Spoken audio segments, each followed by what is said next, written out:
مكالمة واحدة قلبت حياتي، واللي اكتشفته بعدها كان صدمة. أنا عمري ما كنت بصدق في الحاجات الغريبة لحد اللي حصل معايا اليوم ده.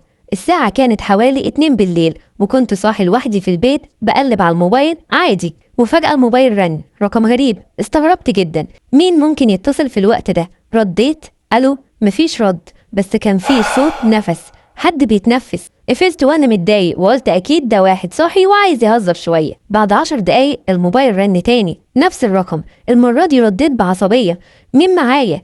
الصوت رد بهدوء، انت لوحدك؟ قلبي دق بسرعه، قلت له مين حضرتك؟ قال لي بص وراك. ضحكت ساعتها وقلت اكيد حد بيهزر هزار رخم شويه، بس مش عارف ليه لفيت فعلا. مفيش حد طبعا، بس الاحساس كان غريب، كأن في حد بيراقبني. قفلت الموبايل بسرعه وقلت خلاص كفايه كده هزار. لكن قبل ما انام وصلتني رساله من نفس الرقم، النور اللي وراك مفتوح، روح اقفله. وقتها جسمي كله كان بيرتعش، لاني فعلا نسيت اطفي نور المطبخ، ومفيش حد يعرف ده غيري، لان مفيش حد غيري في الشقه. قمت بالراحه ورحت اطفي النور، وفضلت ادور في الشقه كلها زي المجنون اشوف في حد موجود في الشقه. فعلا وانا راجع حسيت ان في حاجه غلط، البيت هادي زياده عن اللزوم. رجعت اوضتي وبصيت على الموبايل، لقيت رسالة جديدة، انت خايف؟ هنا بدأت اتوتر بجد، ده مش هزار بقى. كتبت له انت مين وعايز ايه؟ مفيش حد رد عليا.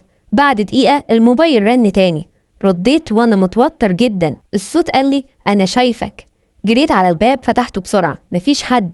بصيت في الشارع فاضي. رجعت وانا حاسس ان في حاجة غلط جدا. قعدت افكر مين ممكن يعمل معايا كده، يا ترى ده مقلب؟ وفجأة افتكرت حاجة، من يومين كنت بصلح الموبايل عند محل وسبته عنده شوية. فتحت اعدادات الموبايل ودورت، لقيت فعلا حاجة غريبة، برنامج انا ما نزلتوش. فتحته فورا وقفلته، وفجأة المكالمات والرسائل وقفت. تاني يوم ما كدبتش خبر، رحت للمحل وسألت الراجل في حد فتح موبايلي؟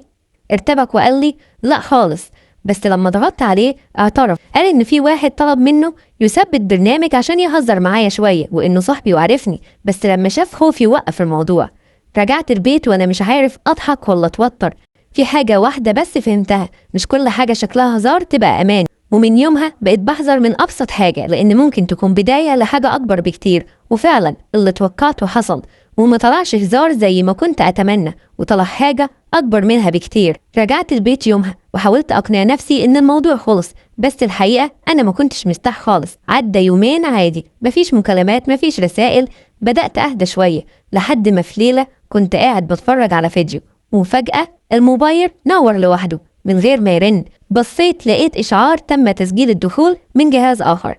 وقتها انا اتجمدت مكاني، انا ما اديتش الباسورد لحد. ازاي ده حصل؟ دخلت بسرعه على الاعدادات، لقيت فعلا في جهاز غريب متصل. حاولت اعمل تسجيل خروج بس كان بيرجع تاني، وفي نفس اللحظه وصلت رساله، قلت لك اني شايفك. المره دي بقى انا اترعبت مش اتوترت، بس ده مش هزار، ولو فعلا كان هزار فده هزار واحد مريض نفسي. قمت بسرعه وقفلت الواي فاي وقفلت الموبايل خالص وقعدت ساكت. حاولت استوعب اللي بيحصل، بس اللي حصل بعد كده كان اغرب بكتير. وانا قاعد سمعت صوت خفيف جاي من الصاله، زي حركه حد بيمشي في الصاله او حاجه بتتقفل. قلبي دق بسرعه، قلت يمكن الهوا، يمكن حاجه وقعت، بس الصوت اتكرر.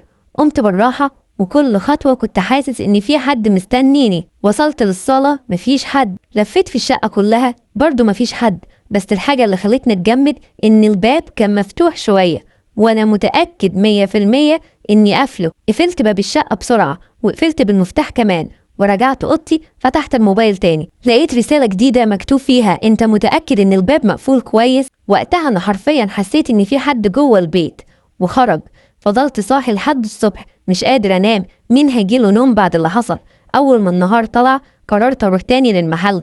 دخلت عليه وكنت متضايق جدا، وكنت تقريبا بمسك في خناقه. الراجل كان متوتر ومش عارف يرد ازاي ولا حتى يبصلي. قلت له بسرعه انت مخبي ايه؟ قول لي والا هوديك في داهيه. قال لي والله انا ما عملتش حاجه وماليش علاقه بالهزار بتاعكوا ده. الراجل جاني تاني وكان بيستفسر عن حاجات عنك، وانا قلت له مش انت صاحبه جاي بتسال عنه ليه؟ ساعتها مشي وسابني، بس قبل ما يمشي عمل حاجه انا مش فاهمها. ساعتها سألت الراجل على مواصفات الشخص ده وفعلا وصفهولي. انا هنا اتصدمت لاني ما عنديش حد بالوصف اللي قاله. طلبت منه الكاميرات وبالفعل شفنا التسجيل.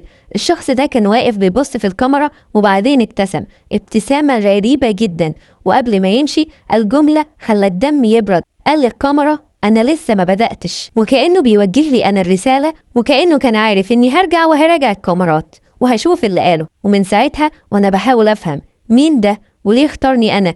الغريب مش إن حد يراقبك، الغريب إنك ما تعرفش هو مين، ده كمان لسه بيبدأ. اللي حصل بقى ده كله كوم، واللي اكتشفته بعد كده كوم تاني خالص.